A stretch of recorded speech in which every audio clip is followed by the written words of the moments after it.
I'm talking about people finding frog heads in their green beans, and now I have a gentleman in the studio. Actually, I have two people in the studio right now, Will and Wally Rotten. I'm looking at a picture right here.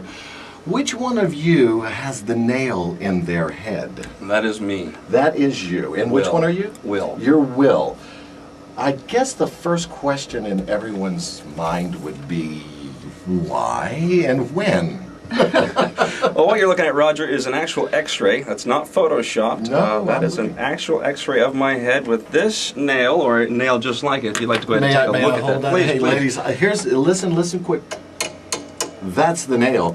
Now, has this been cleaned? Oh, of course. Okay, of course. thank you. I'm holding it in my hand. It's a 5-inch solid steel chrome nail. Do me a favor, Roger, just take this Sharpie. Okay, I got it. Sharpie. And put your first initial on the head of the nail there. First initial on the head of the nail. I'm trying to do it. My hands are shaking because I had too much coffee this morning. It's quite all right. There you go. This is a way we can recognize it later as your nail. You'll know that I'm not going to switch them out at any moment, at any time. All I'm going to do is I'm going to take the nail, and since you've been touching it, I'm going to have to clean it. Thank you. So he puts it in his mouth. I'm going to paint this picture for you guys out there.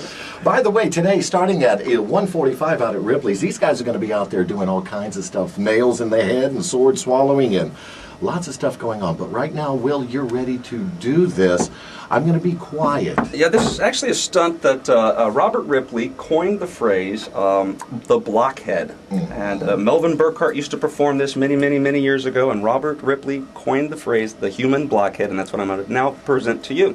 Now, Raj, do me a favor, be really honest. The audience, of course, can't see. Does that look like it's directed into my nostril?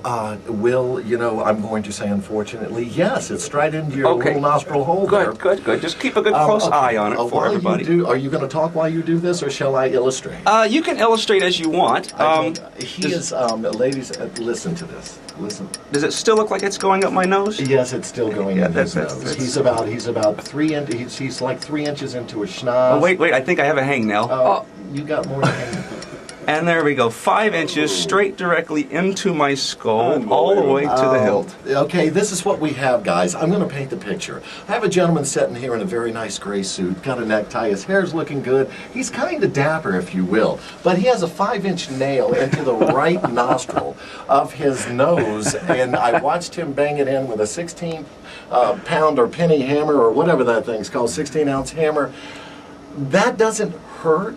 Oh, no. Now, you might see that my eyes are watering just a little bit. You think? That's not because of any pain that I'm in. I think of sad things when I do this. I don't know why. It's just... You know what I'd like to do? If this is something that you would like to do on a first date, especially when it's Match.com and you don't like the girl, and you just look at her and go, sweetie, I'm going to tell you what. I'm going to be about as nosy as anybody you've ever seen. I'm going to put a 5-inch nail in my nose.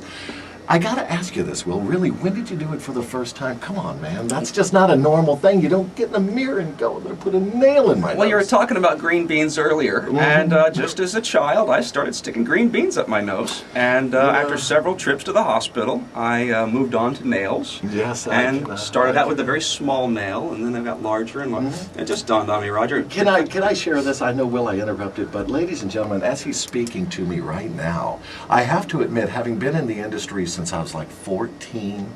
You're the very first individual that I've ever just so casually had a conversation with a nail completely driven into their schnoz. And I can't even hear it in your voice. This just doesn't happen every day. No, it does not. As a matter of fact, when I had the x-ray done at the hospital, my friends told me that if they had called the surgeon and he had came and seen this x-ray, he would have rushed me into surgery immediately. Yes, or psychiatric something. Yeah. I'll tell you what, Roger, let's go ahead and pull this out so we can move along. Okay, I'm not going to do it. No, I'll use the hammer here to extract the nail. He's taking the end of the... I also have a solid block of wood that once I pull the nail out of my head, I'll go ahead and insert it into the block of wood, proving once again it is still the same nail. All right, you just don't see that every day, thank goodness.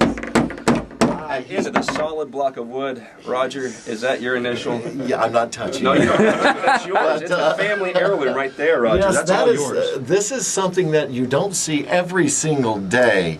I guess I'll ask a question beginning with his name. Will I ever do that? Absolutely not.